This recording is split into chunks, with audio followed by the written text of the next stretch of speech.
네, 이번에는 중국 현지 상황 체크해 보겠습니다. 한국경제신문의 강현우 베이징 특파원 연결되어 있습니다. 안녕하십니까? 예, 안녕하십니까.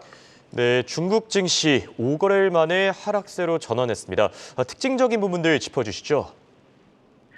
예, 어제 중국 증시는 최근 많이 오른 자동차와 전기차 배터리 부분에서 차익 실현 매물이 쏟아지면서 하락세로 마감했습니다.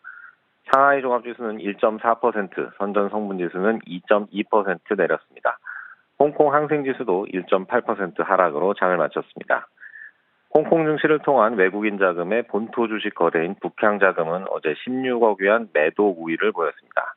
지난 22일 이후 5 영업일 만에 순매도로 전환했습니다. 반면 본토 투자자의 홍콩 주식 거래인 남향자금은 33억 위안어치를 순매수하면서 지난 6월 9일부터 15거래일 연속 매수 우위를 이어갔습니다. 시가총액 상위 주식 중에선 전기차주 상승세를 이끌어온 비아디가 6% 급락했습니다. 비아디는 홍콩 증시에서도 5% 가까이 빠졌습니다. 선전 증시의 배터리 대장주 CATL도 2% 내렸습니다.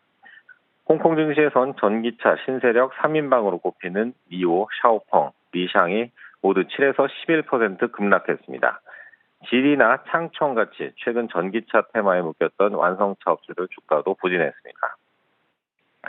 업종별로는 자동차와 신재생에너지 주가가 전반적으로 약세를 보였습니다. 최근 정부의 정책 지원 기대가 나오고 있는 부동산 개발업은 강세를 나타냈습니다. 내일부터 하반기가 시작되는데요. 중국 증권사들은 글로벌 인플레이션과 미국의 금리 인상이 상당 기간 중국 증시에도 걸림돌이 될 것으로 보고 있습니다.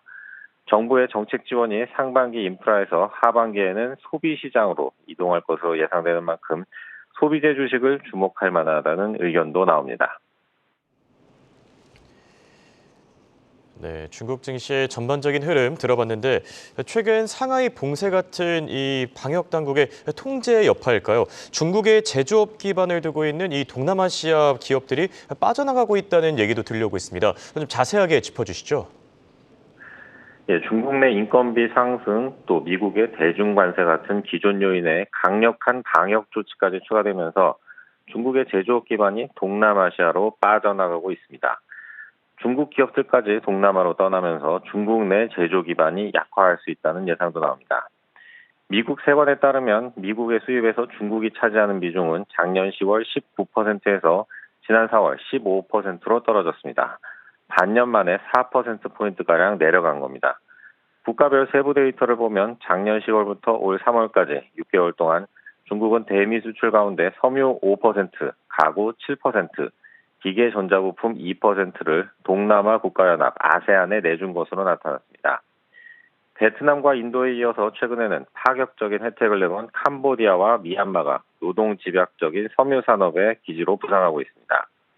캄보디아는 외국 기업의 관세를 1년, 법인세를 3년에서 5년 면제해주고 있고요. 국가경제개발 특구에 입주한 기업은 면세 기간을 최대 9년까지 늘려줍니다.